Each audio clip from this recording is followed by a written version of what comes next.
بسم الله الرحمن الرحيم الحمد لله رب العالمين الحمد لله الذي هدانا لهذا وما كنا لنهتدي لولا أن هدانا الله أشهد أن لا إله إلا الله وحده لا شريك له وأشهد أن محمدا عبده ورسوله اللهم صل على محمد وعلى آل محمد كما صليت على إبراهيم وعلى آل إبراهيم إنك حميد مجيد اللهم بارك على محمد وعلى آل محمد كما باركت على إبراهيم وعلى آل إبراهيم إنك حميد مجيد ورضى اللهم عن الخلفاء الراشدين والصحابة أجمعين ومن تبعهم بإحسان إلى يوم الدين أما بعد السلام عليكم ورحمة الله وبركاته.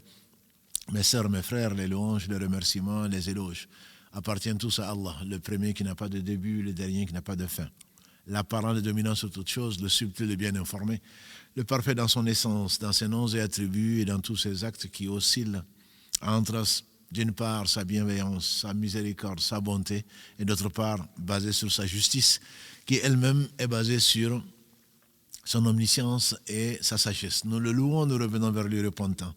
Nous demandons protection contre les conséquences de nos péchés, et lui seul en sait le nombre, et les tendances de l'âme. Celui qui Allah guide, nul ne saurait l'égarer. Celui qui est privé de sa guidée, nul ne saurait lui montrer le droit chemin. J'atteste donc qu'il est le seul digne d'adoration. J'atteste de la véracité, de l'exemplarité, de la prophétie de Mohammed ibn Abdillah, qu'Allah bénisse ce prophète, sa famille, ses compagnons, et tous ceux qui les auront suivis dans le droit chemin et nous fassent l'honneur d'en faire partie. Ensuite, donc, bienvenue dans ce live donc qui porte le nom que nous avons choisi, les réseaux sociaux qui nous intéressent bien entendu et les dégâts collatéraux. Et bien entendu, comme le dit le proverbe africain, on ne va pas quand même scier la branche sur laquelle nous sommes assis. Il est évident que si c'est grâce à Allah subhanahu wa ta'ala qu'on se retrouve ce soir et comme rien n'arrive sans sa volonté et sa permission, c'est dans ce live, forcément il n'y aurait pas eu de réseaux sociaux, on ne serait pas là. Et ce n'est pas pour cracher donc, sur les réseaux sociaux, vous l'avez bien compris, mais ce que vous avez également constaté, comme tout le monde, musulmans, non musulmans, c'est qu'il y a des conséquences qui pourraient amener, même très graves, l'actualité nous le prouve tous les jours, des harcèlements, des moqueries qui amènent des suicides, etc., des divorces. Donc, comme pour faire une transition pour, Inch'Allah, la semaine prochaine, le sujet, vous ne le connaissez toujours pas. Si vous êtes patient, Inch'Allah, vous le connaîtrez. Mais comme pour faire une transition, on a parlé de la famille dans l'islam dans 13 épisodes.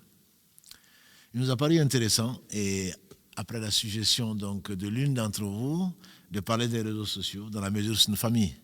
Le monde est devenu un village, et c'est la famille, entre guillemets, de ceux qui n'ont pas de famille, malheureusement. Passer des heures et des heures, des nuits et des nuits dans les réseaux sociaux, certainement prouve quelque part, comme le diraient les éducateurs, qu'il y a un manque, pour ne pas dire plusieurs manques. Se réfugier, alors que c'est censé donner de l'ouverture à l'esprit, c'est censé se récréer ou faire une récréation, c'est censé être une parenthèse, c'est devenu la vie de beaucoup. Bien entendu, il y a les influenceurs, les gens qui cherchent de l'argent n'ont pas manqué de profiter de cette brèche pour rentrer dans les familles, rentrer dans les esprits, pour vendre tout et n'importe quoi, au nom de la religion ou d'autres choses. Et donc, bien entendu, c'est le système, c'est la mondialisation.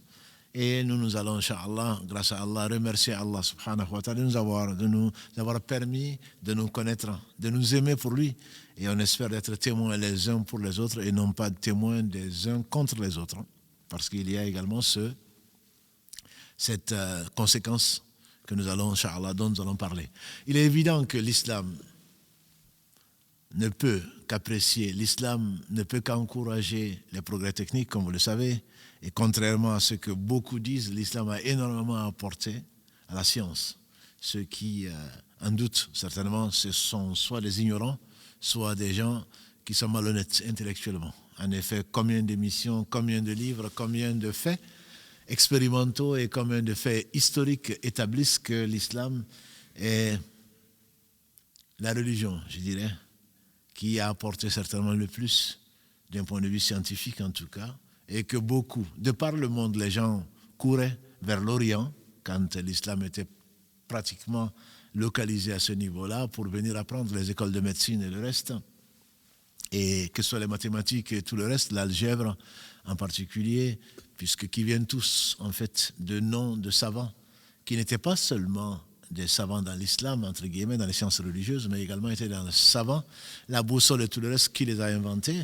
Et même aujourd'hui, comme je disais tout à l'heure avec Mohamed, qu'Allah le récompense, ainsi que tous les frères qui sont derrière et que vous ne voyez pas, Karim en particulier, que vous connaissez maintenant, Salim maintenant avec nous, on sait que l'islam a énormément apporté, notamment aux mathématiques, qui ont donné donc l'informatique, et l'informatique qui est à la base, en tout cas, de beaucoup de choses, dont les réseaux sociaux. Donc il est évident que l'islam concourt, encourage, et le premier verset, comme les gens aiment bien le rappeler, c'est Iqra, bismi rabbika alladhi khalaq. Lis au nom de ton Seigneur, ça y recherche la science. Et le prophète sallam disait, la science, la recherche de la science est une obligation pour tout musulman. La science, bien entendu, utile. Et les sciences profanes en font partie si vraiment cela conduit à Allah. Ne serait-ce que parce que aujourd'hui, le Coran, avant il fallait, l'écriture existait peut-être, mais il n'y avait même pas de support. Du temps du prophète sallam, on le mettait plutôt sur les parchemins, sur les omoplates de chameaux, etc. Et aujourd'hui, on n'a plus besoin, même s'il y a une bénédiction à regarder les livres. Et aujourd'hui, tout est pratiquement sur l'ordinateur. On trouve tout. Le Coran en particulier, le sens des versets dans toutes les langues. Il suffit de cliquer. Avant, Al-Bukhari, qu'Allah fasse miséricorde, ainsi que ses élèves et ses maîtres, parcouraient des kilomètres et des kilomètres, voire des centaines, voire des milliers de kilomètres pour aller chercher un seul hadith. Aujourd'hui, il suffit d'un clic, il suffit de taper Al-Bukhari pour retrouver tout le Bukhari sur Internet, ou le Muslim, ou d'autres choses. Donc, on ne peut pas cracher sur l'informatique et sur la science en général. L'islam a toujours été, et pour mémoire, s'il y a une religion qui est vraiment ouverte à la science, c'est bien l'islam. Alors que le prophète sallam nous a informés de tout bien, la contraception, quand les savants d'autres religions se réunissent pour savoir si c'est permis ou pas, l'islam l'avait déjà autorisé. Dans l'islam, tout est permis sauf ce qui est interdit. Et nombre de hadiths nous prouvent que l'islam est parfait, ouvert et scientifique. J'entends scientifique, je parle de ce qui est la vérité. Je ne parle pas de spéculation. Simplement, nous savons tous un certain nombre, en tout cas, de dégâts donc, qui sont causés par, bien entendu, l'utilisation, ce n'est pas les réseaux sociaux qui sont en cause, mais l'utilisation, comme dans beaucoup de choses, comme d'ailleurs l'utilisation de l'islam, par des écervelés ou par des injustes ou par des ignorants qui, au nom de l'islam, agissent et vont complètement à l'encontre de l'esprit même de l'islam. Donc, parmi les conséquences que l'on peut constater, après que Allah subhanahu wa ta'ala ait créé, c'est lui qui a tout créé, Allah dit dans la sourate 37, verset 96, Wallahu khalaqakum wa ma ta'malun. C'est Allah qui vous a créé ainsi que ce que vous faites. Donc tout bien fait, comme il est dit dans la sourate 16, An-Nahl, tout bien fait vient d'Allah subhanahu wa ta'ala. Et donc c'est ce qui nous permet de parler au monde entier, d'être vu par le monde entier, d'être écouté par le monde entier, même si notre but n'est pas cela. Bien entendu, c'est pour que demain, nous soyons les témoins les uns vis-à-vis des autres. Mais à côté de cela, donc, il y a une utilisation qui est abusive.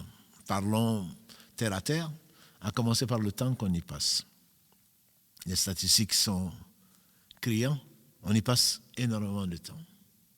Si on considère WhatsApp comme un des réseaux, si on le considère, combien de familles désunies à cause du téléphone, à cause de l'utilisation de WhatsApp? Quel que soit l'âge. Il m'a été raconté, et des enfants se sont plaints, ils m'ont écrit, leur père, de même que les enfants, adultes et non adultes, se plaignaient d'une femme qui passait ses nuits sur WhatsApp. Parce que c'est moins cher, pour ne pas dire c'est même pas cher. Ici, c'est gratuit. Pour parler d'une chose pourtant qui est très importante, pour faire le lien avec l'émission de le dernier épisode des familles en islam, on a parlé du lien de parenté, c'est sacré. Il est évident qu'aujourd'hui, il y a beaucoup de groupes WhatsApp de différentes familles pour se reconnaître, parce que pour la généalogie, pour se rappeler des souvenirs, pour s'aimer en Allah, justement parce que le bien de parenté est sacré. Des gens se découvrent, des familles, ça fait la joie de beaucoup. Mais en même temps, les gens y passent tellement de temps, et surtout ceux qui y disent et envoie et partage, parfois c'est une catastrophe. Et quand un certain nombre de gens le réalisent, ils sont obligés de choisir et de sélectionner les groupes WhatsApp tellement il y en a. Et pourtant, ce n'est pas le pire. Hein. Ce n'est pas le pire des moyens. Parce qu'il peut être très très utile, comme on a vu. Il peut transmettre de la science, etc. Mais le problème, c'est que ça ne devient pas un moyen, ça devient un but en soi. Y compris quel que soit l'âge. Hein. On en parlait tout à l'heure avec Mohamed. Quel que soit l'âge. Les personnes qui savent ni lire ni écrire parfois, quant à WhatsApp, ils savent très très bien l'utiliser. Je ne dis pas qu'ils ont une page Facebook ou Instagram, mais c'est des gens qui savent très bien manipuler. Je ne parle même pas des enfants, qui ont accès à tous ces réseaux-là et qui rentrent. Et il y en a un certain nombre, notamment d'enfants, notamment de jeunes filles, qui ont été détournés par des prédateurs et les parents ne peuvent pas être toujours derrière. Combien de jeunes filles, collégiennes en particulier, parce qu'on veut faire comme tout le monde, elles ont leur téléphone, sont sur les réseaux sociaux et ils passent la nuit alors qu'on pense qu'elles dorment ou qu'ils dorment, qu'ils sont en train de travailler et qui sont entraînés et qui, combien de gens malfaisants, malades mentaux, on peut les appeler ainsi, donc ils s'occupent de tout, sauf de ce qui est utile, détournent les enfants et pour abuser d'eux. Et la gendarmerie peut en dire quelque chose. Et les enquêtes le prouvent, l'actualité le prouve, et donc c'est devenu vraiment une catastrophe. Bien entendu, il y a des systèmes pour contrôler cela quand c'est possible. C'est l'aide d'Allah subhanahu wa ta'ala surtout qui nous permet de les protéger, de nous protéger nous-mêmes, parce que les adultes sont autant concernés que les plus jeunes, à part que les adultes sont responsables de ce qu'ils font. Et là, on l'oublie parfois. C'est une des astuces de Satan. On le verra, Inch'Allah, dans la série qu'on a commencé le mardi, c'est l'oubli.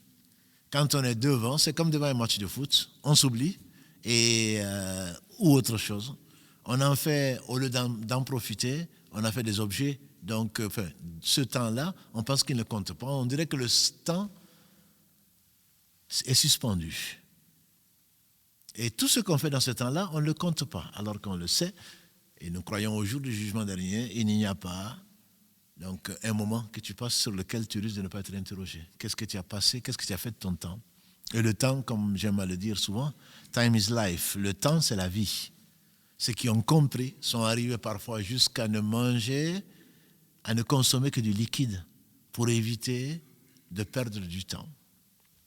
Il a été rapporté que quand l'âge moyen du musulman, 60 ans, a dit le professeur Salam, entre 60 et 70. Avant 15 ans, même avant les réseaux sociaux, rarement on tient vraiment compte de ce que l'on fait et de l'importance du temps. Mais ensuite, on passe, comme vous le savez, en moyenne un tiers de son temps à dormir. 8 heures par jour, ce n'est pas un gros dormeur. Et donc, quand on enlève les 15 ans ou 20 ans d'insouciance, 20 ans pour dormir, on passe 2 à 3 heures, 2 à 3 ans plutôt, à s'occuper du manger, du boire, etc., etc. À aller faire ses besoins, qu'on ne compte pas, ça fait 2-3 ans. Il reste combien? Il reste moins. Il reste combien d'années pour vraiment œuvrer pour ce qui va nous être utile? Très peu de temps. Très peu de temps. Une vingtaine d'années, c'est vraiment le maximum en général dont il faut profiter. Et ça a amené les plus intelligents d'entre nous, ceux qui pensent vraiment à l'au-delà, à ne pas perdre, on ne va pas dire une minute, à ne pas perdre leur temps. Et là, souvent, quand on est sur les réseaux, pendant 8 heures, qu'est-ce qui reste de ton temps? 8 heures à dormir, 8 heures sur les réseaux, qu'est-ce qui te reste? Et donc ça, ce sont le temps, il y a plus utile. À supposer qu'on ne perde pas de temps. Parce que tout a été conçu pour qu'on ait l'impression qu'on vit, alors qu'en réalité, ce n'est pas le cas. Et surtout, on s'intéresse à la vie des autres. Les réseaux en échange, combien de temps on passe, que ce soit des personnes raisonnables ou non, sur les réseaux. Donc il y a bien plus utile que cela, à supposer que l'on consomme de ce qui est utile, à supposer. Quand c'est inutile, souvent, ce sont des distractions. C'est parfois des choses qui sont interdites et on oublie. On oublie que sur cela, on sera interrogé. Inna samal al-basar al-fuad. La vue, lui et le cœur, sur cela on sera interrogé. Sur cela on sera interrogé, dit Allah subhanahu wa ta'ala. Et donc les émotions que l'on va avoir, les choses interdites que l'on va avoir, sont des choses qui seront comptées. Ce n'est pas Allah ne dit pas aux anges, les réseaux sociaux, vous ne le comptez pas. Les SMS, vous ne le comptez pas. Les échanges, vous ne le comptez pas. Quand c'est écrit LOL ou MDR, vous ne le comptez pas. Tout est écrit. Et tout est important. Il ne prononce pas une parole. Et on généralise, il n'écrit pas une chose. Il ne fait pas un acte s'il n'y a pas un gardien qui est là, un écrivain en train donc de le consigner. Et sur cela, tu risques d'être interrogé. Donc cela n'enlève rien dans la responsabilité, en tout cas quant aux musulmans. Bien sûr, on s'adresse avant tout aux musulmans. Quant aux musulmans, on doit savoir que celui qui fait le bien du poids d'un atome le verra, celui qui fait le mal du poids d'un atome le verra. Comme Allah subhanahu wa ta'ala nous le dit dans la sourate 99, versets 7 à 8.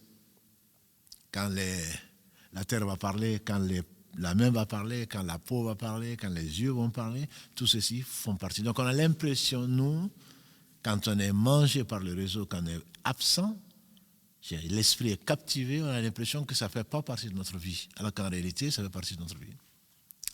Un autre point que l'on oublie parfois, mes frères et sœurs, c'est qu'on prend des témoins. On prend des témoins de nos péchés. Si avant, pour être témoin, il faut être présent, aujourd'hui, les gens voient des choses interdites que nous publions de nous-mêmes ou d'autres origines. Sur cela, ce sera des témoins contre nous. Qu'est-ce qu'on ne fait pas, qu'est-ce qu'on ne met pas sur sa page Facebook ou sa page Instagram? Qu'est-ce qu'on ne fait pas, qu'est-ce qu'on ne voit pas? On s'expose, on expose la vie de ses proches, de ses enfants, de ses parents. Et sans compter, donc pour des gens, normalement, bien entendu, dans l'islam, il y a des règles. Il y a des maharim qui peuvent voir certaines choses et il n'y a que l'époux, le conjoint ou la conjointe qui peut voir certaines choses. Mais tout est exposé. Si dans ta chambre ou dans ton salon, tu peux exposer certaines choses, on met tout sur Facebook, on met tout sur Instagram, on met tout sur les différents réseaux et que les gens voient sans penser aux conséquences. Sans penser aux conséquences, je ne parle même pas du mauvais œil dont on parlera, Inch'Allah, une autre fois. Je ne parle même pas du mauvais œil. Présenter ses enfants, présenter ses voyages, présenter ses nuits, présenter ses jours, sans compter que cela va amener à une maladie du cœur dont on a parlé, qui est l'ostentation, qui est la petite association. De montrer, ça amène de la jalousie, ça amène de l'ostentation qui est interdite, parce qu'on ne le fait pas pour Allah subhanahu wa ta'ala. Ça amène autre chose. Ça amène le fait de divulguer les péchés. Et comme nous l'avons vu, le prophète sallallahu alayhi wa sallam nous a dit, Allah cache le péché des gens, sauf s'il l'expose. Le soir, tu as fait une chose, Allah t'a couvert et tu le montres. Tu racontes aux gens dans la journée ce que tu as fait. Là, maintenant, c'est en direct. Tout est en direct ou presque. Chaque jour, il faut donner du nouveau et on rentre en compétition. Je ne parle pas des snaps. Voilà, parce que tu penses que c'est juste quelques secondes, ensuite ça disparaît. Mais c'est noté. Tout ceci est noté. Tes péchés, tu auras des gens qui vont être témoins de ce qu'ils ont vu. Et on dira même l'ordinateur, ton téléphone, tout ceci sera témoin. C'est Allah qui l'a voulu, subhanahu wa ta'ala. Donc, quand on fait des choses, il faut savoir que nous avons des anges qui sont là pour le noter et qu'Allah suffit comme témoin.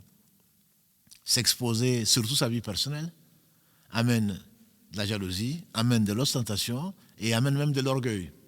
Les gens rentrent en compétition. Parfois, ils vont jusqu'à mentir. Et dans l'islam, tout faux est interdit. Dans l'islam, tout ce qui est faux est interdit.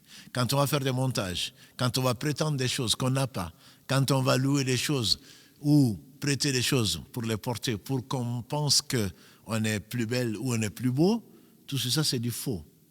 Et le faux a été interdit dans l'islam sous toutes ses formes. La parole fausse, comme le faux serment, comme les faux ongles, comme tout ce qui est faux. Et donc l'islam interdit tout faux et ceci sera témoin malheureusement contre nous. Sera témoin contre nous. Quant aux influenceurs qui sont heureux et contents d'avoir des likes, d'avoir beaucoup de followers, d'avoir beaucoup de gens qui les suivent, ce qu'il ne faudrait pas qu'ils oublient, c'est qu'il y a des gens qui meurent. C'est une phrase qui m'a vraiment choqué, je dirais. Des gens meurent et pas leur péché. Des gens meurent et pas leur péché. Ça veut dire quoi? Ça veut dire que si tu as entraîné, tu as fait un péché, le prophète sallam nous a dit, celui qui fait une bonne action et qui est imité par d'autres, dans la bonne action, il a la récompense de sa bonne action, plus la récompense de tous ceux qui se sont basés sur cette action. Ça les a encouragés, ça leur a enseigné, sans rien amoindrir, bien entendu, à leur récompense. Celui qui apporte dans cette religion ou qui fait du mal et qui entraîne les gens dans le mal, entraîner, encourager, montrer, etc., il a le péché plus le péché de tous ceux qui les ont suivis. Le prophète alayhi salatu wassalam nous a dit, il n'y a pas un sang qui coule de façon injuste, sans que le péché ne remonte sur la terre, sans que ça ne remonte jusqu'à Caïn, le premier fils d'Adam, qui a tué son frère Abel. Et donc, on oublie, on pense que non, mais c'est pas grave, c'est passé. Non, c'est pas passé. Pour toi, tu as fait une action, mais dont les conséquences continuent. Sadaqa Jariya, on en a déjà parlé, alhamdulillah, ça c'est pour les bonnes actions, qui continuent même après ta mort, mais les mauvaises actions aussi. Tu es mort, mais tes péchés ne sont pas morts. Ça, c'est un aspect en plus donc, de la perte de temps, le fait de dévoiler ses péchés, le fait de détourner les gens, donc de la vérité, et le fait d'exhiber, entre guillemets, ou de nourrir les maladies du cœur, que sont la jalousie, que ce soit l'ostentation, que ce soit l'orgueil, etc., etc. Mais dans nos réseaux sociaux également, on a des choses qui sont peut-être plus graves. Quand je vois des jeunes avec TikTok, je n'ai rien contre les moyens, comme vous l'avez compris. La mosquée a hérité d'un TikTok dont nous avons parlé et qui va être nourri, Inch'Allah, pour faire passer le message. Mais quand on voit des gens dont on ne connaît aucune, qu'on ne connaît même pas, des satans habillés en humains et qui font parvenir des messages et que beaucoup de gens regardent, notamment les jeunes.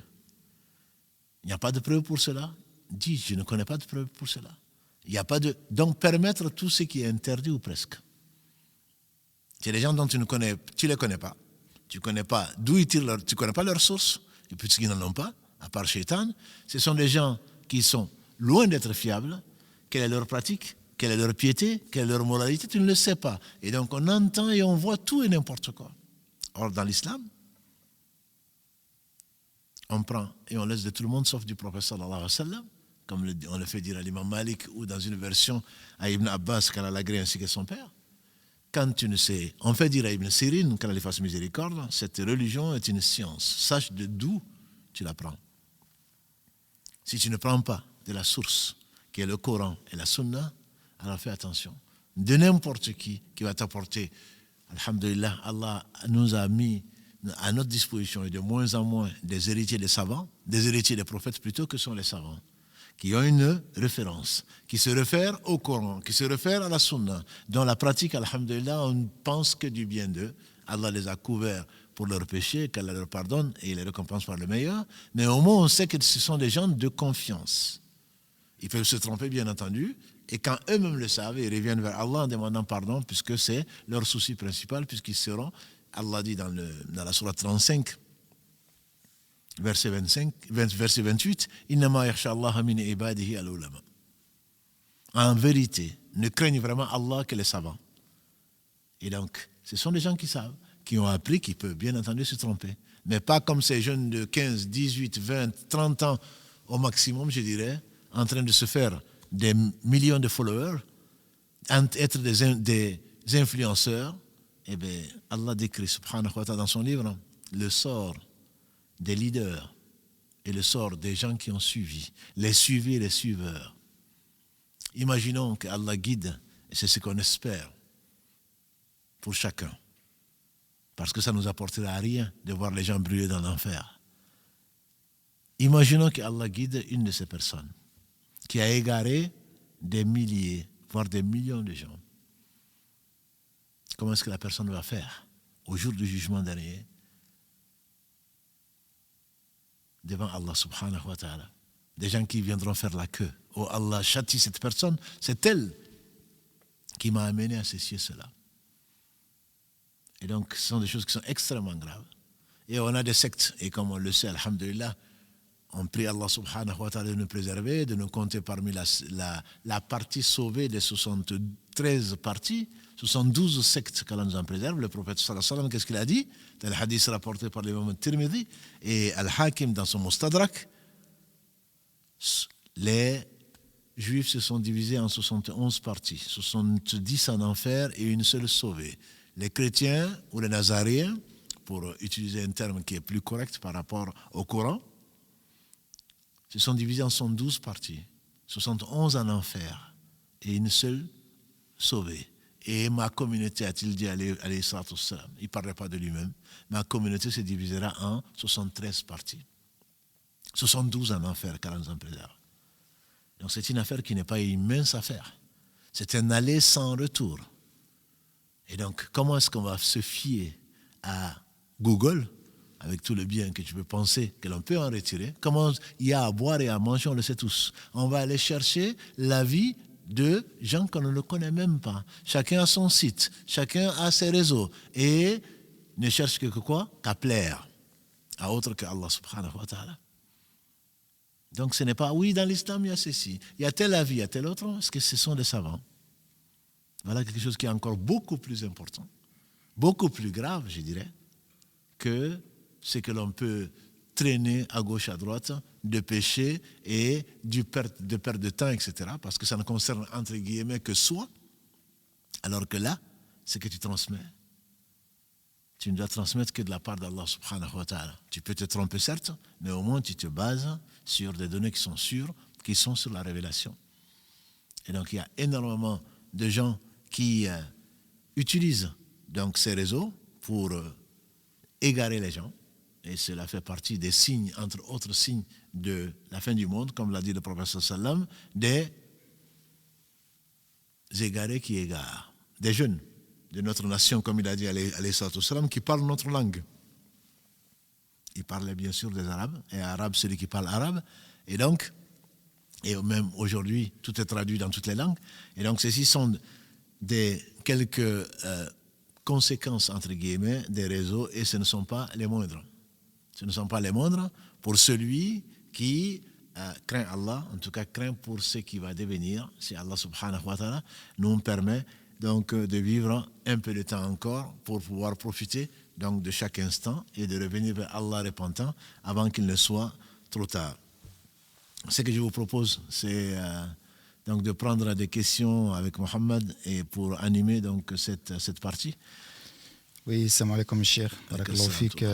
Pour ce rappel.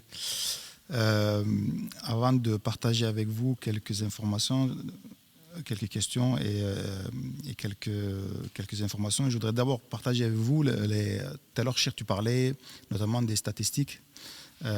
Et on sait que, pour avoir fait quelques recherches, notamment il y a un site qui est spécialisé dans le commerce en ligne qui a fait des statistiques concernant l'utilisation des réseaux sociaux.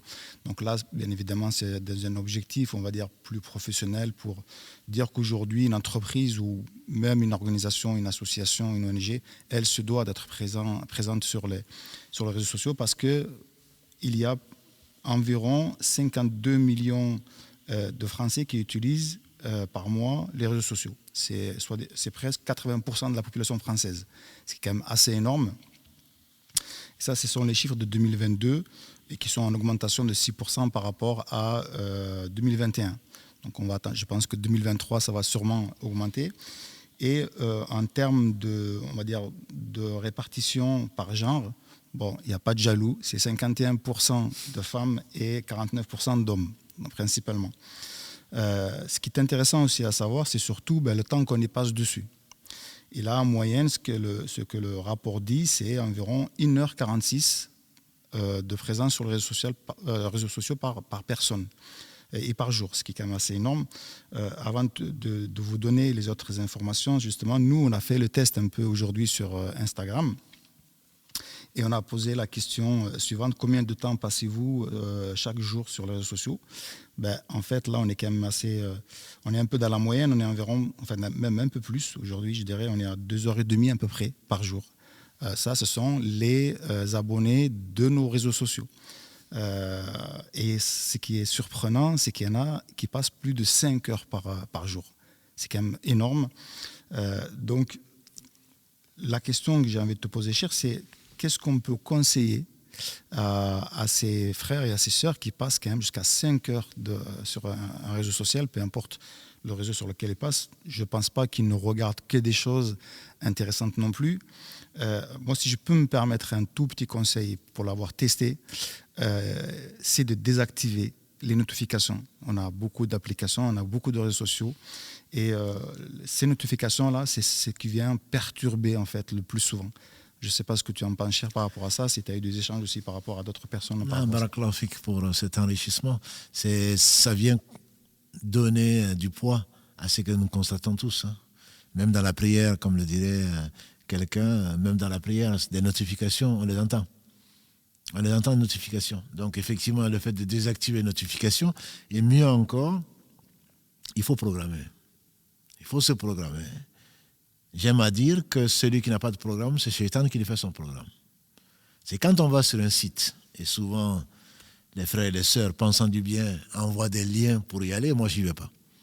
Parce qu'on va commencer et on va voir autre chose, de fil en aiguille, et on y passe, on part pour 5 minutes, on en a au moins pour 1 heure. Ça on ne le compte même pas parmi l'heure et quelques des statistiques. Passer 5 heures, moi ça ne m'étonne pas.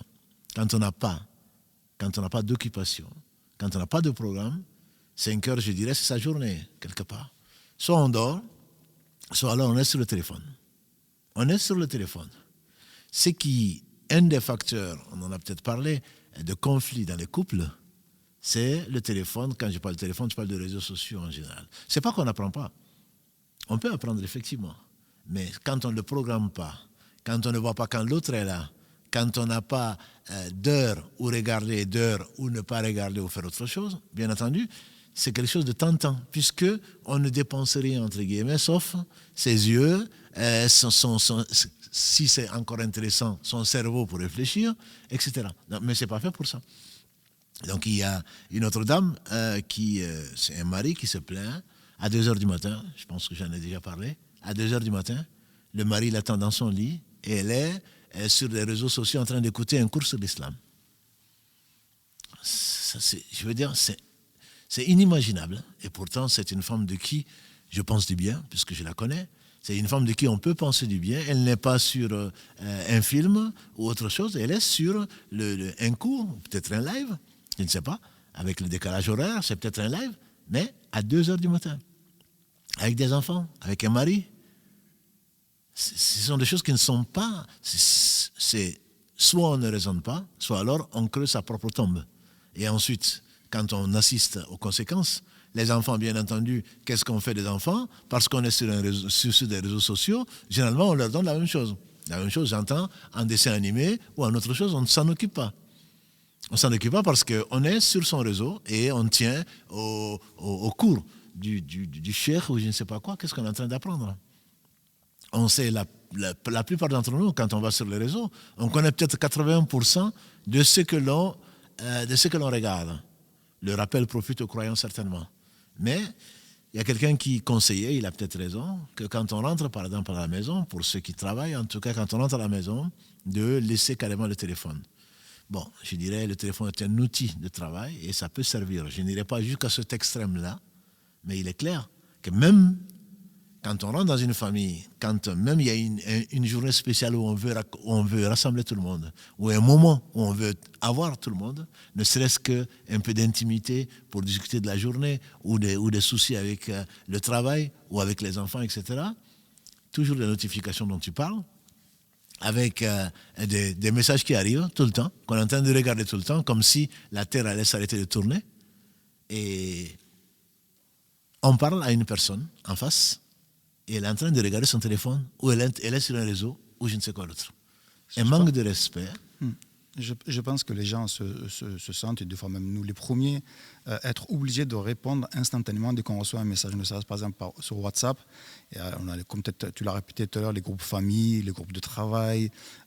Et en fait, on n'est jamais à l'arrêt. Même en rentrant du travail, on rentre et on prend le téléphone, on voit une notification. Bah, tiens, il m'a envoyé un message, il faut que je lui réponde. C'est ce que tu disais, je pense que c'est tout à fait vrai, c'est un réflexe. Même parfois, c'est pour bien faire. Quand c'est un outil de travail, à la limite, on peut comprendre que, entre guillemets, qu'on ne veut pas perdre du temps, etc. C'est pas une perte de temps. Mais surtout si l'intention est bonne, si c'est un père, si c'est une mère, si c'est la mosquée, entre guillemets, c'est pas pour défendre le temps que je passe. Et je ne suis certainement pas celui qui passe le moins de temps dessus. Mais au moins, espérons que c'est utile. Il ne faudrait pas que ce soit au détriment également d'autres choses. Donc, entre un autre aspect, peut-être qui ne concerne pas ta question, c'est le fait que quand on est dans les réseaux, on intervient comme si personne, il n'y a ni ange, ni Allah qui sait ce que l'on fait et qu'on regarde, on devient agressif, on rentre dans la polémique, des choses qui ne nous intéressent même pas. On est là en train de répondre, de rentrer dans la polémique et d'imposer notre point de vue. Bien entendu, ces mêmes personnes, tu les rencontrerais, à part le salam, elles sont très timides. Elles n'oseront pas. Mais derrière l'ordinateur, derrière le téléphone, les personnes sont méconnaissables. Méconnaissables, en train d'insulter les gens, en train de les déshonorer, en train d'essayer de les humilier, parce qu'ils savent qu'on va lire leurs réponses, etc., etc. Est-ce qu'ils craignent Allah? Je doute. En tout cas, au moment où ils le font, je doute. C'est comme l'a dit le prophète, Da'ama yuribuk, il a mal à yuribuk. À supposer même que tu doutes de ce que tu vas faire, la sunna, c'est de l'abandonner. C'est de l'abandonner. C'est comme la parole. Le prophète sallam dit, Man kana yu'minu billahi wal yawmil akhir falyaqul khayran aw liyasmut. C'est-à-dire qu'il craint Allah et au jour du jugement dernier, qui croit en Allah au jour du jugement dernier, qui disent du bien ou qui se taisent. Et l'imam An-Nawawi, qu'Allah fasse miséricorde, il dit, si on doute dans ce qu'on va dire, si c'est du bien ou c'est pas du bien, la sunna, c'est de se taire. Et nous, c'est l'inverse. C'est comme quand on est en voiture, on pense être blindé, on fait tout et n'importe quoi, parce qu'on pense être protégé. Ça, c'est vraiment oublier soi-même, oublier le jour du jugement dernier, oublier ce que tu vas donc devoir rendre compte, même si ensuite parce que pour toi, ça ne compte pas, c'est une parenthèse dans ta vie. Et là, des parenthèses, je pense que c'est un très bon conseil de désactiver les notifications, mais en même temps, je pense qu'il faut surtout se faire un programme entre guillemets, c'est dans toutes les formations pour exploiter le temps, même pour regarder ce qui n'est pas des réseaux sociaux, des mails, je ne pense pas que c'est des réseaux sociaux, de prendre un temps, ce n'est pas mon cas, mais on peut toujours en parler puisque c'est ce qui se fait dans l'information, de prendre un temps, réserver un temps pour chaque chose, pour répondre à. Le monde ne va pas s'arrêter de tourner. Et on a l'impression que si je ne réponds pas, bien sûr il y a des choses urgentes. Regardez quand on a besoin de soi, soit dans la famille, soit pour des raisons médicales ou je ne sais quoi d'autre, il y a des choses urgentes. Mais c'est rarement urgent. C'est rarement urgent et on dirait qu'on s'ennuie. On s'ennuie parce que sans le téléphone, voilà, on est assis en train de parler, le réflexe dans le cercle, voilà, c'est de prendre le téléphone. On arrive, l'avion atterrit, qu'est-ce qu'on voit? Les passagers avec le téléphone. Comme si le temps qu'ils étaient en vol, mais le monde certainement a dû s'arrêter de tourner. Donc maintenant on regarde. Les gens traversent le trottoir, le téléphone. Tout ceci pourquoi? Ils sont en train des choses dans les oreilles et regarder où est l'esprit.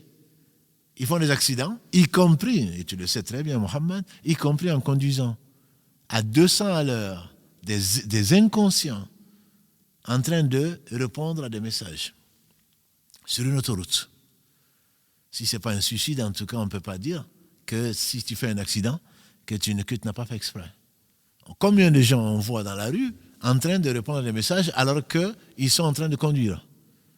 Je sais que c'est une infraction, mais le problème, il n'y a pas un policier derrière chaque conducteur.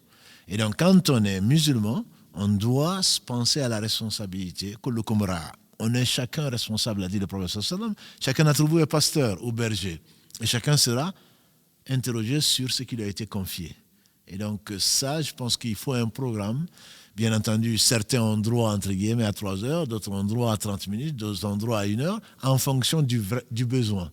Et on ne va pas dire, oui, mais ceux-là font cela, donc moi je peux le faire. Chacun, et le temps, comme on l'a dit, il est vraiment compté. Le temps est compté, au point que les meilleurs d'entre nous, on disait que même en tant que savant, quand ils allaient faire le besoin, à l'époque, ce n'était pas les toilettes, ils mettaient quelqu'un derrière, bien sûr, derrière un voile, qui lisait de la science, entre guillemets, pour qu'ils puissent en profiter pour ne pas perdre du temps. Mais ça, c'était avant.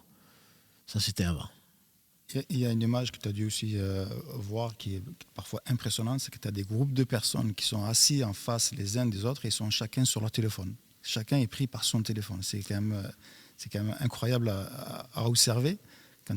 Et notamment ce que tu disais là, de se faire un programme, je pense effectivement que c'est très intéressant et de se dire le téléphone, je l'allume à partir d'une certaine heure pour regarder s'il y a des messages ou pas. Il y a aussi, aujourd'hui les téléphones sont très performants. On peut aussi paramétrer peut-être le téléphone, se dire bon voilà, quand j'ai dépassé un certain nombre d'heures, j'ai une notification là pour le coup qui va m'aider à me déconnecter. Je sais qu'il y a des applications aussi qu'on peut installer pour bloquer à un moment donné l'utilisation de d'autres applications, notamment des plateformes de réseaux sociaux. Il y avait une autre question qu'on avait posée. Donc là, effectivement, on parlait tout à l'heure de WhatsApp, etc. Les outils les plus utilisés, en tout cas les réseaux les plus utilisés sont effectivement Facebook, Instagram et WhatsApp, les trois outils de Facebook. Et nous, la question qu'on avait posée sur Instagram, c'était quel est votre réseau social préféré? Et sans surprise, principalement, on a posé ça sur Instagram. Donc, on n'a pas fait sur Facebook, on n'a pas fait sur les autres réseaux sociaux. Instagram, bien évidemment, arrive en premier, suivi de près par, alors là j'étais un peu surpris, par Twitter et YouTube. Donc voilà, c'est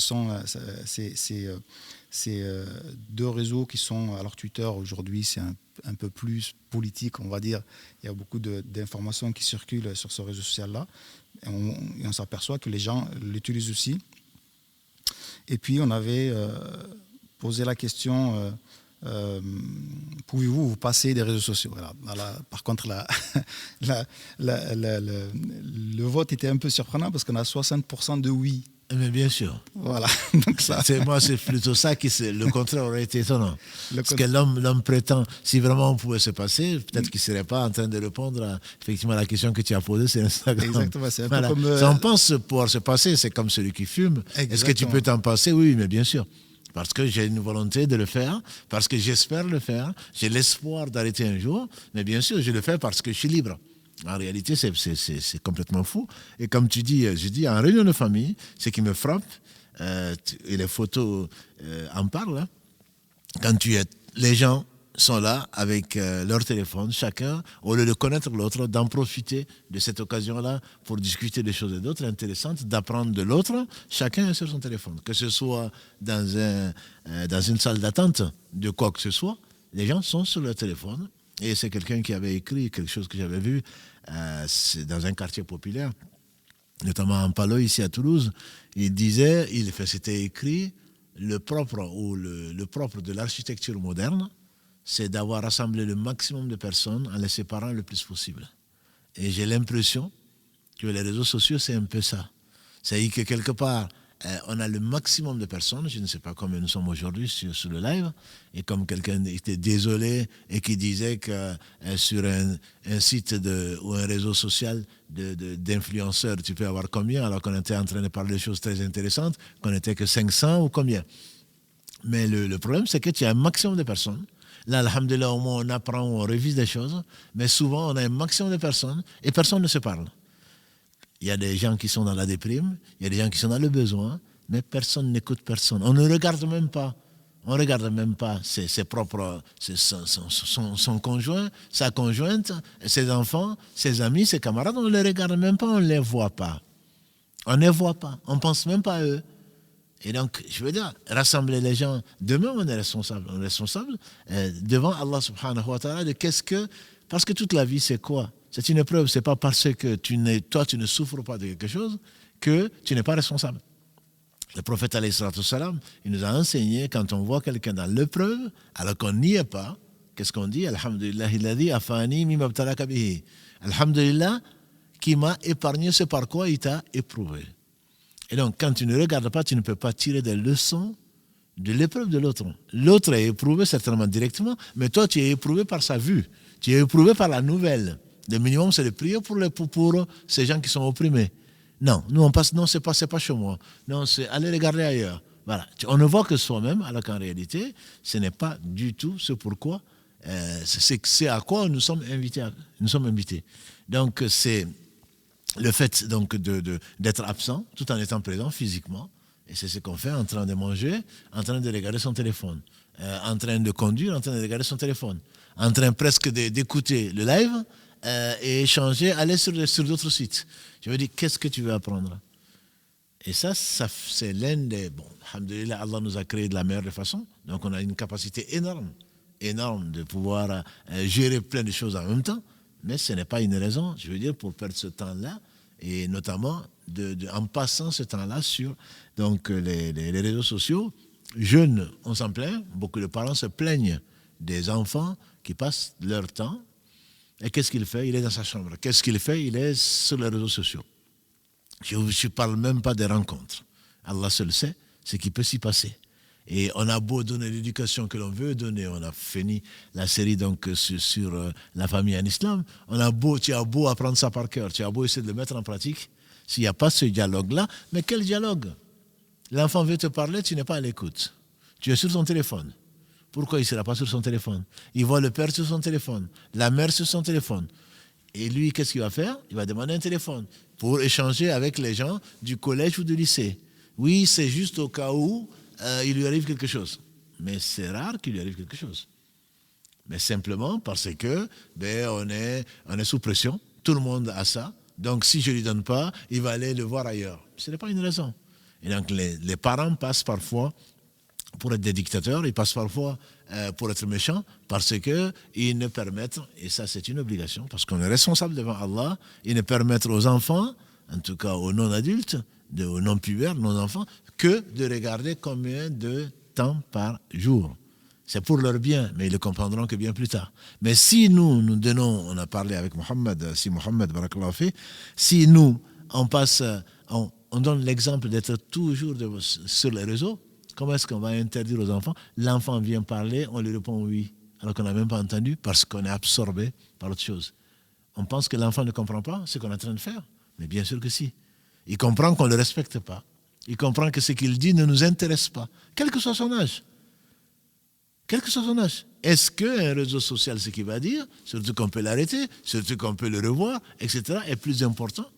Il y a un moment où il y a une vie de famille, il y a un moment où l'enfant a besoin de nous, quand il va dormir à la limite, je dirais, ou quand il est absent, quand nous avons le temps, quand nous sommes seuls, on peut programmer, on parle toujours de programme, on peut programmer quelque chose, mais pas se laisser aller, comme beaucoup d'entre nous le font, en pensant bien faire, parce que c'est une mauvaise utilisation. Encore une fois, je ne mets pas en cause les réseaux sociaux, je mets l'utilisation des réseaux sociaux, et je ne parle même pas de l'intox.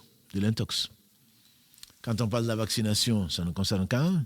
Quand on parle d'autres choses, combien l'islam nous met en garde contre la fausse information, contre le faux. Allah dit en particulier dans la sourate 49, Al-Hujurat, Ya alladhina amanu, in ja'akum fasiqun binaba'in fatabayyanu, an tusibu qawman bijahalatin fatusbihu ala ma fa'altum nadimin. Oh, vous les croyants, quand un pervers vous apporte une nouvelle, vérifiez-la, pour éviter que vous fassiez du mal de façon donc non volontaire. Et ensuite, vous allez le regretter. Nous sommes, avec les réseaux sociaux, en train de automatiquement transférer des fausses informations, transférer des rumeurs. Et ces faux docteurs et ces faux savants qui nous envoient des choses, et que automatiquement, le prophète sallallahu alayhi wa sallam, qu'est-ce qu'il n'a pas dit? Il nous a mis en garde. Il a dit, il suffit de répéter tout ce que l'on entend pour mériter le fait d'être traité de menteur. Il suffit de répéter tout ce que l'on entend. Et là, je dirais de transférer tout ce que l'on entend. On ne sait pas si c'est vrai. On ne sait pas d'où ça vient. Et les réseaux sociaux ont tendance à nous laisser ça. Ah, j'ai entendu. Ah, c'est pas moi qui l'ai dit. Tu es responsable parce que c'est par toi que Satan est passé pour faire passer là. Et ensuite, qu'est-ce que tu vas faire? Tu vas renvoyer à toutes les personnes s'il y a une trace. Quand tu comprendras que le hadith il est faux, quand tu comprendras que la nouvelle est fausse, pour ne pas être ridicule, pour ne pas passer pour quelqu'un qui est un accro des réseaux et qui ne réfléchit pas, tu es encore obligé, islamiquement parlant, de rectifier l'information, à supposer que les personnes à qui tu as fait parvenir l'information ne l'ont pas également transférée. Donc c'est peut-être souvent trop tard. Ou alors, écoute, il est assez grand, il saura distinguer le vrai du faux. Non, c'est toi qui es responsable. Tu es dans la chaîne donc, du faux. Et heureusement, alhamdulillah, que le hadith et la consignation des hadiths, que la science des hadiths a été clôturée, entre guillemets. Que ce n'est pas de nous dont on prend les hadiths. C'est ceux qui regrettent la fermeture de la porte de l'Ijtihad. Je dis heureusement pour nous. Parce que si on était là, les gens qui sont des udul, des gens qui sont dignes de confiance, on n'en ferait pas partie. Parce qu'on ne vérifie même pas l'information. Des gens comme le Bukhari ou d'autres faisaient des voyages, on a dit des centaines de kilomètres, pour aller vérifier une seule information. Pour l'entendre de...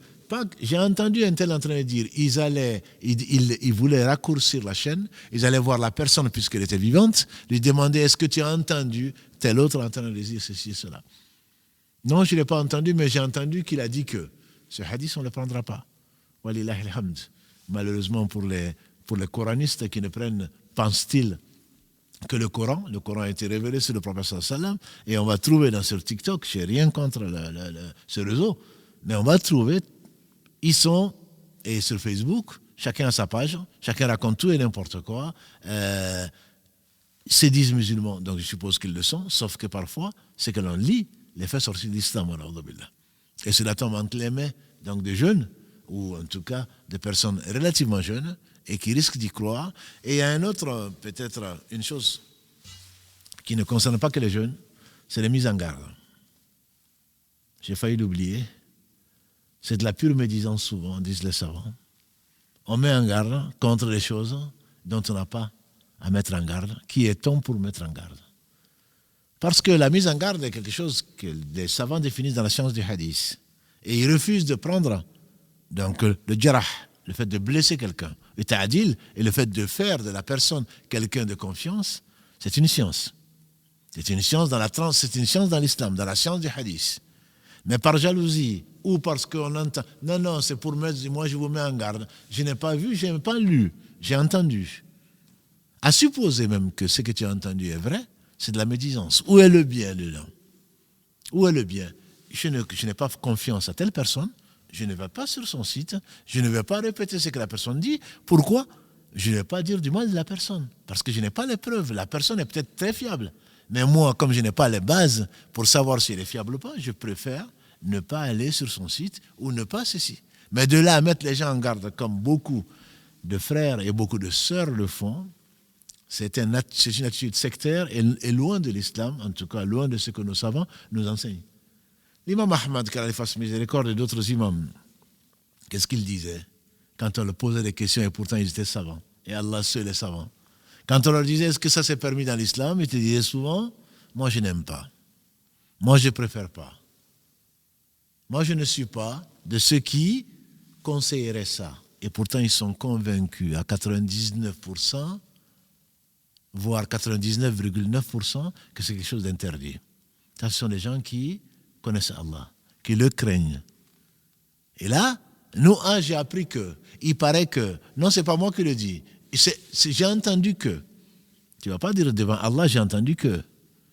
L'honneur de ton frère, l'honneur de ta sœur, tu penses bien faire, moi c'est comme un noyé, tu vois quelqu'un, il est noyé, il est en train de te tirer vers le bas, le mieux c'est de lâcher, plutôt que de le suivre, parce que tu vas te noyer et tu vas mourir noyé, que Dieu nous en préserve. Donc les meilleurs d'entre nous, c'est les gens qui pensent à l'au-delà, qui craignent Allah subhanahu wa ta'ala et qui ne se prononcent pas sur beaucoup de choses. Malheureusement, on répète, y compris parmi les étudiants en sciences, je dirais même que c'est les premières personnes concernées, notamment d'Occident, notamment de France. Ils sont connus pour ça. Partout où tu vas, tu entends parler d'eux, parce qu'ils ne parlent que de ça. Entre les réseaux sociaux et entre eux-mêmes, ils ne parlent que rien de ce qui peut leur être utile. Manger la chair de savant ou la chair de ton frère, comme Allah le dit, c'est quoi? C'est de la médisance. C'est Allah qui le dit dans la sourate 49.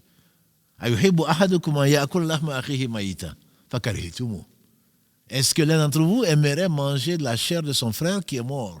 Mais bien entendu que vous en avez horreur. Ça, c'est si tu as un cœur. Visiblement, c'est bon dans la bouche de certains.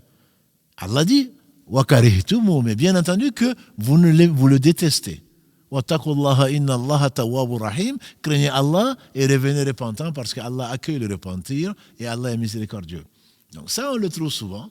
Donc, et l'esprit de polémique dont on a parlé tout à l'heure, l'esprit d'intolérance. D'intolérance. Quand Allah nous a fait voir une chose qui ne correspond pas à ce qu'il a fait voir à quelqu'un d'autre, on étudie la chose, on n'est pas sectaire. Et si la chose ne paraît vraiment pas du tout acceptable, on prie pour la personne, on conseille la personne, en privé si possible. Non, généralement là, on va sur le site, la mosquée en particulier, dire ce que l'on veut, je ne suis pas d'accord, mais qui es-tu? Je ne t'ai pas demandé ton avis. Je ne t'ai pas demandé ton avis. Je suis responsable de ce que je dis. Si tu n'es pas d'accord, clique et ferme. Et n'y va pas. Non, il faut que tout le monde sache que moi je sais. Voilà. Et ça, ce sont des choses, c'est de l'orgueil souvent, c'est de la jalousie parfois, et dans tous les cas, ce sont des péchés en général. Donc Allah subhanahu wa ta'ala nous préserve, et ça fait partie des conséquences, puisqu'il ne me voit pas, il ne sait pas qui c'est, et je ne te parle même pas des kunya. Je ne te parle même pas des, comment on peut traduire kunya, je ne te même pas parler des surnoms que l'on prend pour ne pas être reconnu. Si tu crains Allah ne t'appelle pas Abou ou quelque chose, moi je veux bien, c'est très joli, j'aime beaucoup les kunya. La mère de, ça veut dire que tu es quelqu'un, au moins tu es la mère de quelqu'un, le père de. Mais pourquoi tu ne viens pas voir ce frère, tu ne viens pas voir cette sœur? Il a conseillé pour Allah. J'espère que tu pries pour la personne, pour que Allah la guide à supposer que toi tu l'es. Donc ça, c'est un aspect sur lequel je voulais insister, malheureusement qu'on trouve dans les réseaux sociaux et que l'on répète surtout, c'est l'aspect qui m'intéresse, le fait donc de répéter tout ce que l'on entend, et ça s'appelle du mensonge, et parfois de la médisance. Barakallahu fik, Cheikh. Pour rebondir justement sur ce que tu viens de dire aussi, les réseaux sociaux sont aussi programmés, on va dire, pour diffuser que des courtes vidéos. Et souvent, il y a des gens, ils prennent juste un petit passage d'un discours qui va peut-être durer une heure. Et du coup, ils vont extraire ce qui les intéresse et le partager et commenter là-dessus, alors que, en fait, ça a été un peu extrait de son contexte ou pas mis dans son intégralité. Et c'est vrai que ça, c'est aussi problématique. Et c'est ce qui est souvent partagé, repartagé par des milliers, voire des millions. Voire des millions. Barakallahu fik, ça nommé un réseau particulier. Et maintenant, ils se concurrencent. De toute façon, ce n'est pas le seul. C'est beaucoup de réseaux. Et c'est parce qu'on n'a pas le temps. On a le temps à perdre sur les réseaux sociaux, mais on n'a pas le temps de comprendre ni apprendre sa religion. Effectivement, 2 minutes, c'est l'idéal. 1 minute, c'est encore mieux. Et donc, on va prendre une phrase sortie de son contexte et on ne craint pas Allah en la diffusant, parce que si la phrase, le contexte n'est pas mis, et on sait de quoi on parle, que des gens qui ne craignent pas Allah, qui ne croient pas au jour du jugement dernier, le fassent, je peux le comprendre encore, parce que c'est fait exprès, c'est de la calomnie, c'est pour dénigrer les gens. C'est pour attaquer l'islam, c'est pour attaquer les individus. Je peux le comprendre. Mais ce que je ne comprends pas, c'est que des musulmans qui veulent faire du bien se transfèrent des choses sorties de leur contexte. Et je ne parle même pas. Quand on dit contexte, on voit une photo de quelqu'un où on voit une image et on ne sait même pas qui c'est. On se permet de s'approprier. Quand on aime une chose, on la renvoie. On ne sait même pas de qui ça vient, ni de quelle mosquée, ni de quel support, etc. Et je dis alhamdulillah que la science du hadith s'est arrêtée bien avant nous. Parce que même si on prétexte qu'on veut faire du bien, alhamdulillah, l'islam, ce n'est pas l'intention, c'est pas que l'intention. Il y a des choses qui sont permises, il y a des choses qui ne sont pas permises. Quand on prend une chose, qu'on l'utilise alors qu'on n'a pas le droit de le faire, ça s'appelle du vol. Le droit d'auteur et le reste, l'islam le respecte.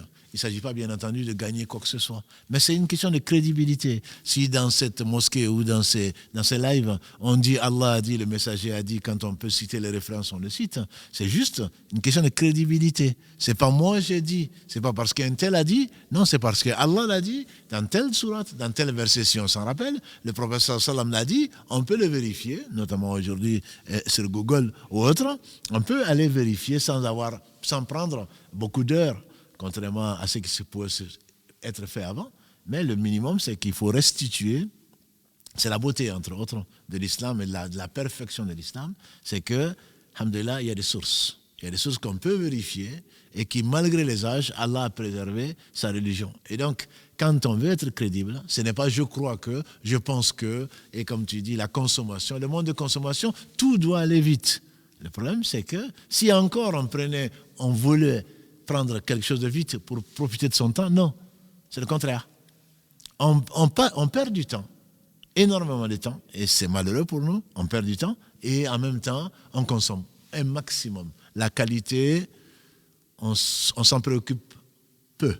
La quantité, consommer tout de suite, vite, et du jetable. C'est un peu ce qui se passe malheureusement dans nos sociétés, et que l'on retrouve également tant dans l'enseignement que dans l'éducation.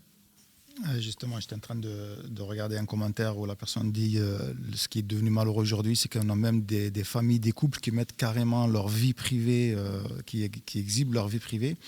Il y a une question qui est arrivée sur Facebook justement, où elle pose la question comment faire en tant que femme qui ne voit que très rarement son mari, voire juste quelques heures la nuit.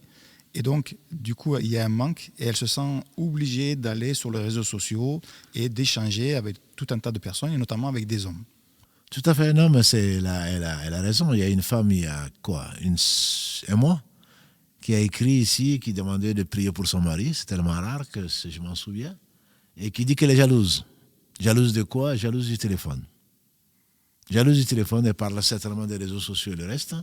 Elle ne parlait pas de son mari qu'elle ne voyait pas, parce qu'elle a des enfants handicapés. Son mari prend le temps, contrairement à beaucoup d'autres, pour l'aider à s'occuper, comme si c'était elle l'handicap venait d'elle, voilà, à s'occuper de ses enfants, parce que ce sont leurs enfants. Qu'Allah bénisse leur foyer.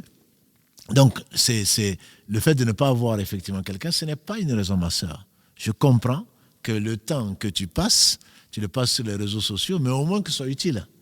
Il s'agit, comme on a dit tout à l'heure avec Mohamed, il ne s'agit pas de tout le monde passe, mieux vaut ne pas passer plus d'une heure. Ça dépend. Là, on a déjà dépassé l'heure du live, que tu restes sur le live. Je trouve que bon, pour ton samedi, pour ton mardi, je préfère que tu réserves cette heure-là, voire plus. Mais, donc, ça dépend de ce que tu fais. Mais ne le fais pas parce que je m'ennuie.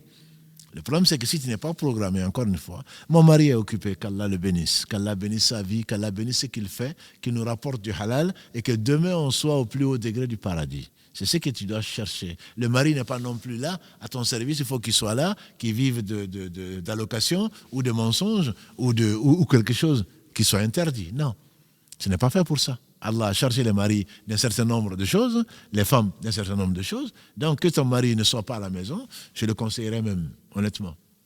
Il y a pas mal de problèmes de couple qui naissent du fait que le mari et la femme sont ensemble et ils se marchent les pieds dessus. Ils se marchent sur les pieds plutôt.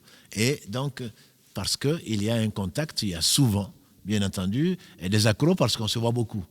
Mais il faudrait que tu programmes, ma soeur. Demande à Allah subhanahu wa ta'ala, tu n'es pas obligé d'aller sur les réseaux sociaux, fais un programme. Encore une fois, apprends un verset par jour.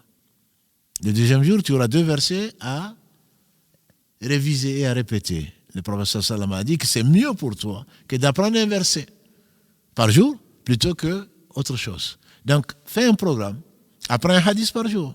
Si grâce à Allah, parce que ton mari, il y a un frère, qu'Allah le bénisse, il est décédé, c'est mon frère. Un Nigérian que j'ai rencontré aux États-Unis. Il m'a dit, il va être mon frère. Je vous passe l'histoire, c'est qu'Allah le bénisse, il est décédé il y a 2 ans pendant le mois de Ramadan.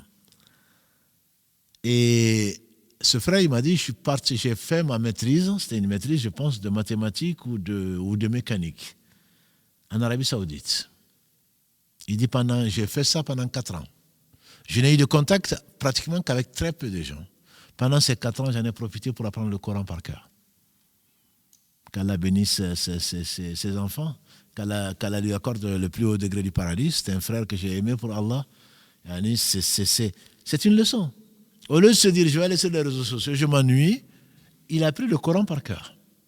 Au moins, ça lui servira. Ça lui a servi, ça j'en suis sûr, et ça lui servira, Inch'Allah.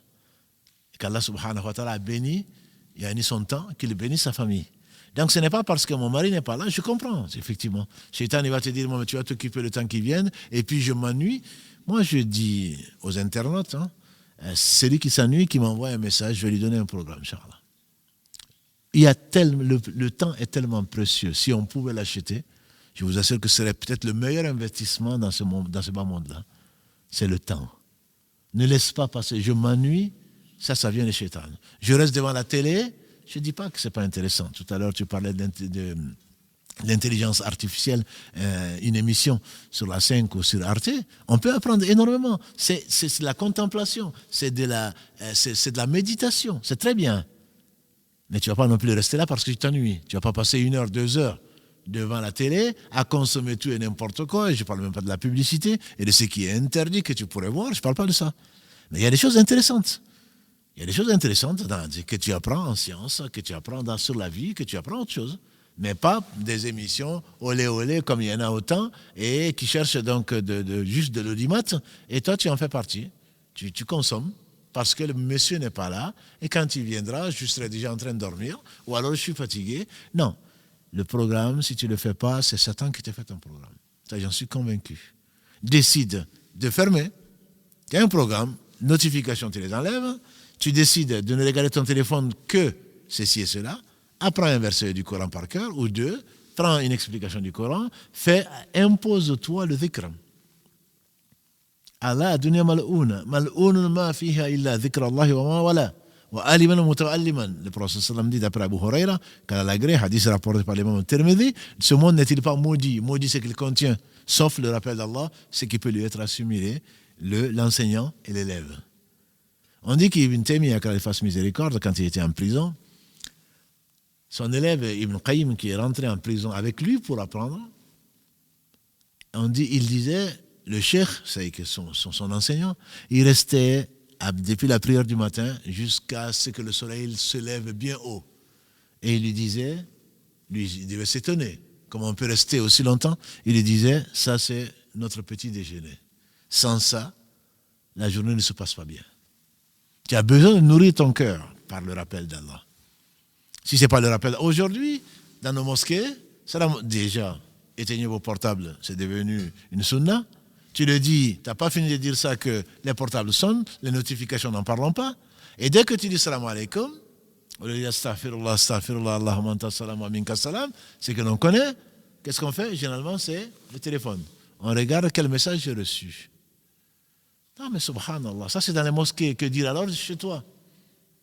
Tu es là devant ton réseau et tu vas prier plus tard. Presque la prière est devenue trop longue pour attendre le message, quoi. Exactement. Même tu viens d'éteindre ton téléphone parce que tu crains de prendre des péchés. Et je crains pour les gens qui se moquent d'Allah. Tu as des frères, tu as des sœurs qui sont venus pour prier. Et toi, tu les empêches de prier. Tu perturbes leur prière. Déjà, sans téléphone, on a du mal à se concentrer. Que dire alors quand un téléphone sonne? Je ne parle même pas des chansons. Je parle même si c'est du Coran, comme l'autre me dit. Non, mais moi, ce n'est pas des chansons, c'est du Coran. Mais tu as perturbé toute la mosquée. On ne pouvait même pas lire le Coran. Et tu ne crains pas que ce soit assimilé à du logou. Même si c'est du Coran. Le vendredi, l'imam est en train de parler, le professeur sallallahu alayhi wa sallam nous dit, même celui qui dit à son frère, tais-toi, il a fait du logou, il a parlé, il a fait des futilités. Que dire alors quand on est en train de prier? Quand l'imam est sur le mimbar, etc. Mais pour toi, non, ce n'est pas grand-chose.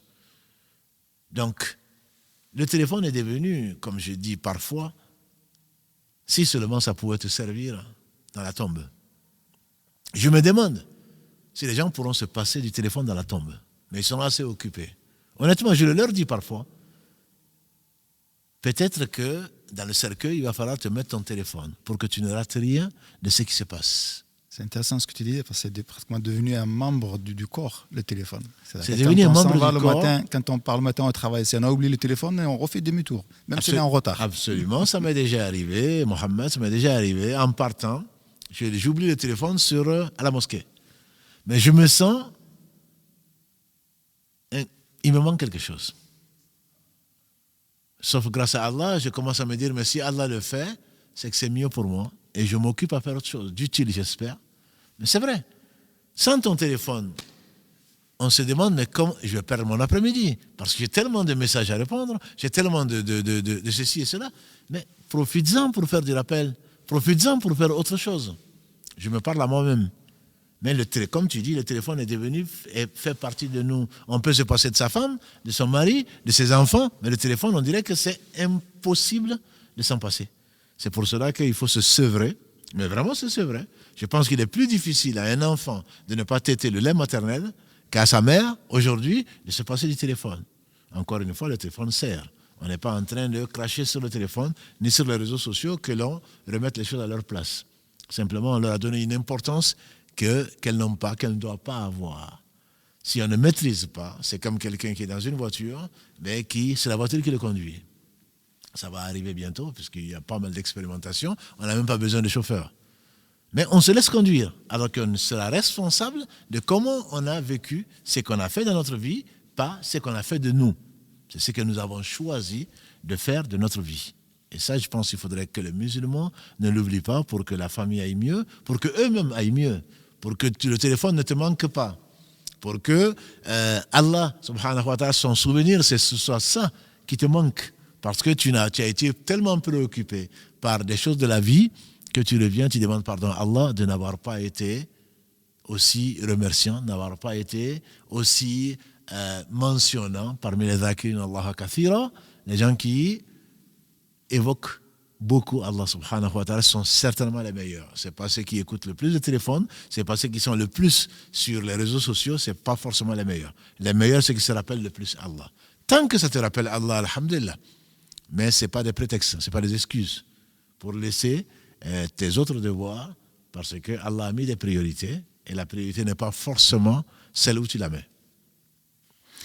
Concernant l'utilisation effectivement du téléphone et des réseaux sociaux, on sait que les enfants aussi maintenant ils se mettent très très tôt. Ils n'ont même pas 10 ans, ils ont déjà un téléphone. D'ailleurs, j'ai ma fille, moi, elle a 12 ans et toutes les semaines, tous les week-ends, achète-moi un téléphone. J'ai dit non, pas encore. Une fois, elle a même ouvert mon ordinateur et elle a fait un petit slider où elle a marqué 5 raisons pour lesquelles tu dois m'acheter un téléphone. Pour te dire comment les petits ils sont déjà dans le... non, bien sûr. Dans le mais son père est dans la communication. Donc, alhamdulillah, il a des excuses. Alors, exactement. Yeah. Elle a sûrement vu le travail que je faisais, donc elle s'en est inspirée. Elle connaît mon téléphone mieux que moi. Elle rentre à la maison, elle prend le téléphone de sa maman, mon téléphone, elle le connaît mieux que moi. Des fois, elle me change tout un tas de paramètres. Ce n'est pas pour te couper, Mohamed, les bébés, on dirait que les téléphones sont conçus pour eux. Ils ne savent ni lire ni écrire. Mais on dirait que tous les boutons et toutes les fonctions, ils vont dans les fonctions pour aller... Et tu découvres un enfant en train de regarder les mêmes dessins animés et sans que tu n'aies jamais appris ça. Non, c'est impressionnant. Et justement, il y a une question par rapport à ça. La personne dit, est-ce que le fait d'amener en fait, les enfants très tôt aussi à la mosquée, ça leur permet de se déconnecter, d'être concentrés, d'apprendre aussi leur religion? Est-ce que ça peut être aussi un conseil peut-être qui peut être apporté ça peut être un conseil. Ça dédouane les parents aussi. C'est pas les conseilleurs qui sont les payeurs, mais il est évident qu'on doit réfléchir, on doit donner le meilleur de soi-même et aux gens qu'on aime, dont on est responsable.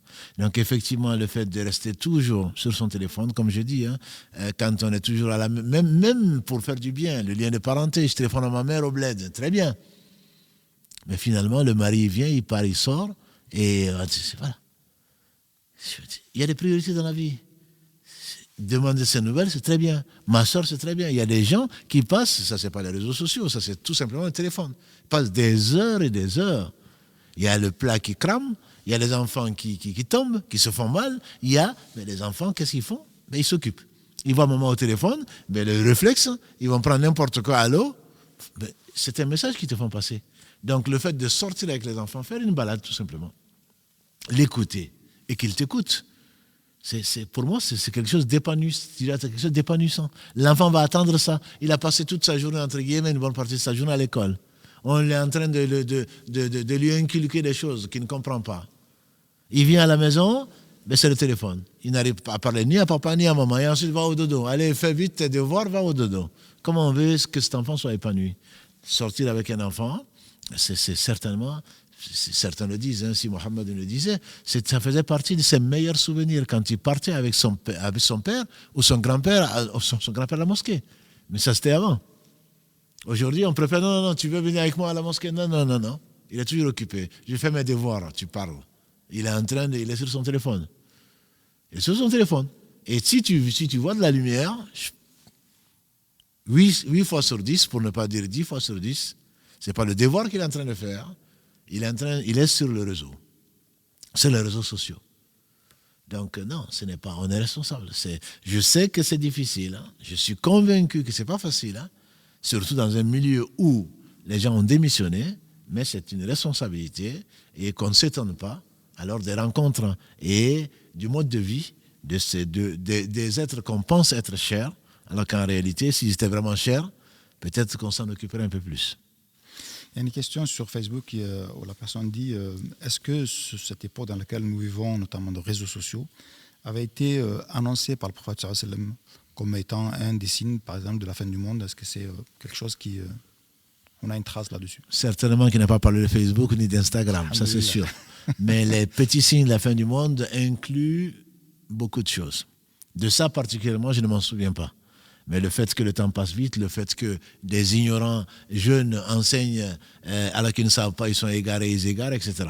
Moi, je dirais que ça fait partie des signes de la fin du monde, même si je n'ai pas un texte précis pour dire que le professeur a parlé des réseaux sociaux, ça, qu'Allah me préserve, je n'ai jamais vu ça et je n'oserais pas en parler.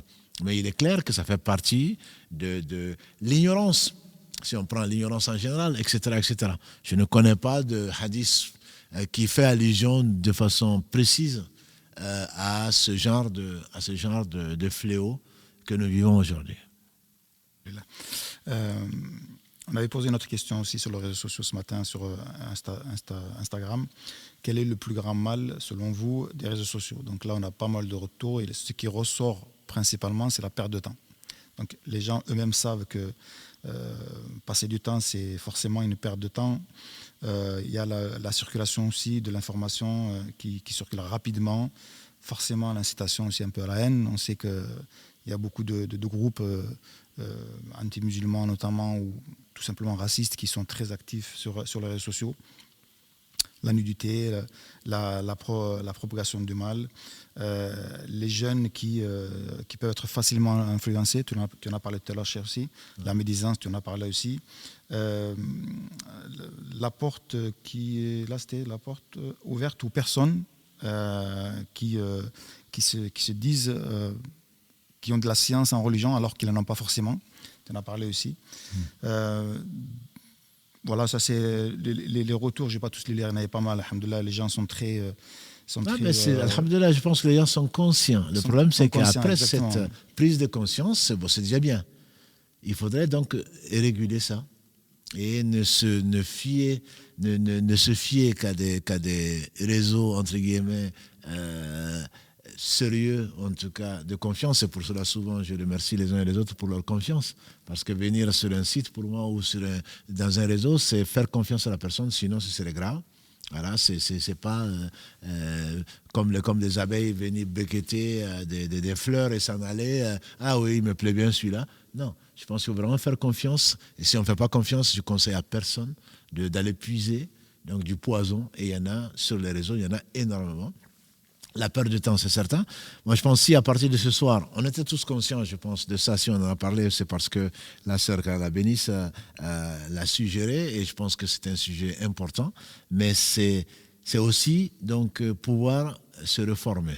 Je pense qu'il faut se reformer et ne pas se laisser conduire par Satan et donc se défendre et faire beaucoup de dhikr et se rappeler.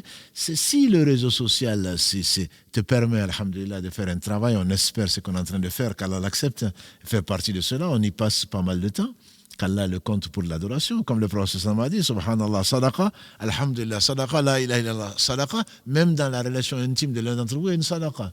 Donc tout ce que l'on fait pour Allah est considéré comme donc, la sadaqa. Toi qui travailles dans la communication ou autre, on peut passer des heures et des heures sur le téléphone, sur l'ordinateur.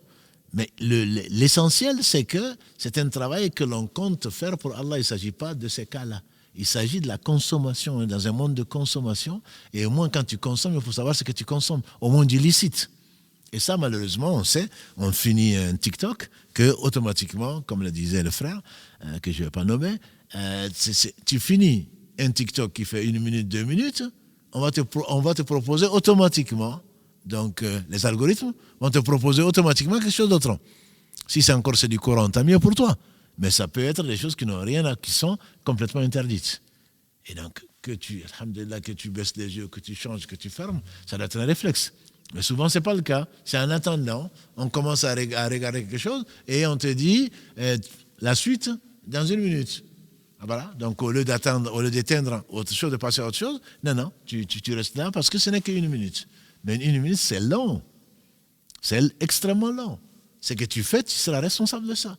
Donc, il faudrait qu'on se prenne en main, que l'on soit conscient qu'Allah nous a favorisés en nous informant et en nous ouvrant le cœur à la réalité des choses. La réalité des choses, c'est pas ce que l'on dit. La réalité des choses, c'est la révélation. Allah te dit que ton temps est important, que tu seras interrogé sur ce que tu en feras. Donc, alhamdoulilah, que les sœurs et les frères sont conscients de tout ce que tu viens de citer. Je pense, moi, je suis en tout cas d'accord avec eux. Et maintenant, il faudrait que l'on profite, alhamdoulilah, de ce rappel-là, parce que ce n'est qu'un rappel, je pense qu'on le sait tous. On profite de ce rappel pour essayer de mieux réguler notre vie, mieux être utile à nous-mêmes et mieux exploiter donc le temps qu'Allah nous a donné, tout en conservant, entre guillemets, les mêmes supports, si en tout cas c'est ceux auxquels je pense, mais en étant très sélectif et en étant rigoureux et en étant ambitionné.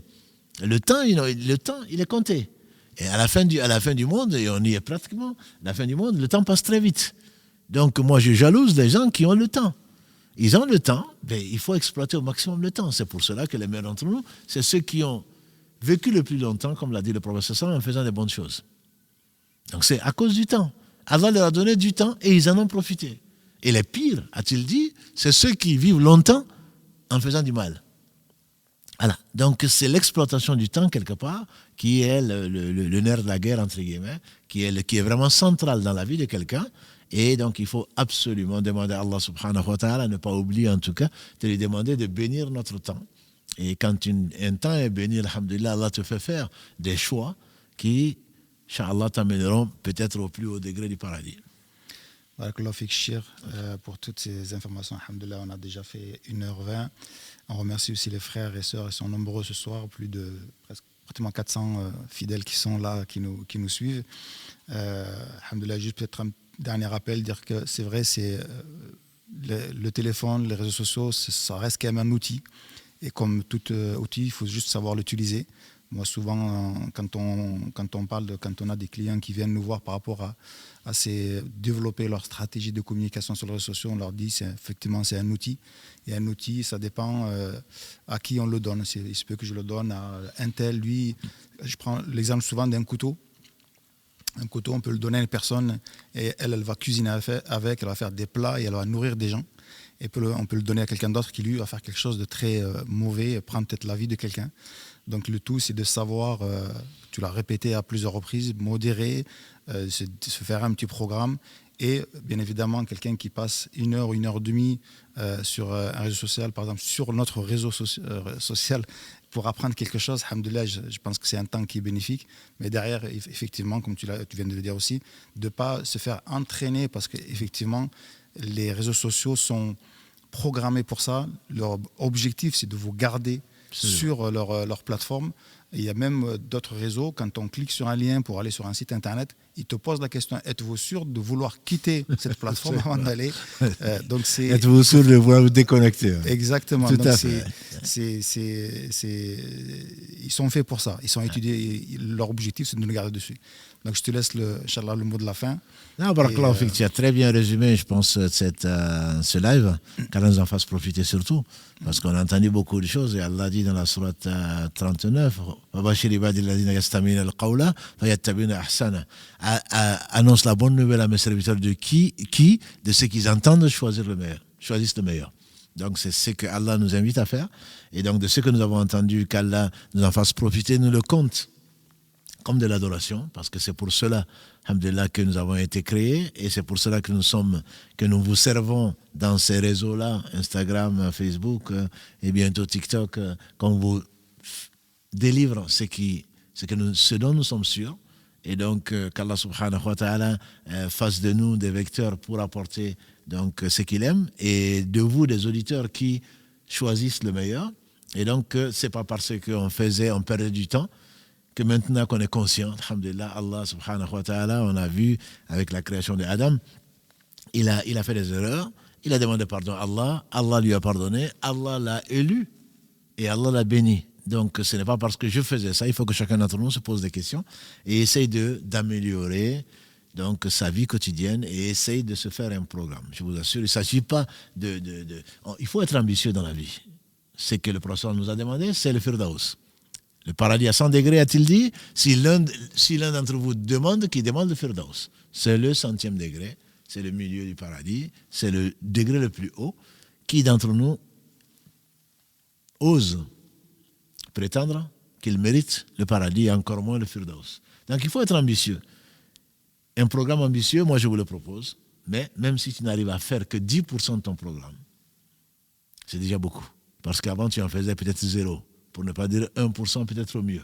Il faut être ambitieux. Et chaque jour qui passe, Inch'Allah, on demande à Allah, la hawla wa la quwwata illa billah, de nous assister dans son rappel. Allahumma inna ala dhikrika wa shukrika wa husni ibadatik, comme le prophète sallam l'a enseigné à Mu'adh ibn Jabal. Ya Mu'adh, wallahi, oh que je t'aime, lui a-t-il dit. Ne néglige pas à la fin de chaque prière de dire Allahumma inna ala dhikrika wa shukrika wa husni ibadatik. Oh Allah, assiste-moi à la dhikrika, me rappeler de toi, à la shukrika, à te remercier, wa husni ibadatik, pour parfaire donc ton adoration. C'est ce qu'on souhaite aux gens qu'on aime, qui sont nos sœurs et nos frères. Qu'Allah subhanahu wa ta'ala bénisse donc votre temps et qu'Allah subhanahu wa ta'ala déverse encore plus de bénédictions sur le meilleur des hommes, Mohammed, sa famille, ses compagnons et tous ceux qui les auront suivis dans le droit chemin nous fassent l'honneur donc d'en faire partie. Subhanakallahumma wa bihamdika ashhadu an la ilaha illa anta astaghfiruka wa atubu ilayk. Subhana rabbika rabbil izzati amma yasifun wa salamun ala mursalin walhamdulillahi rabbil alamin wa salamu alaykum wa rahmatullahi wa barakatuh.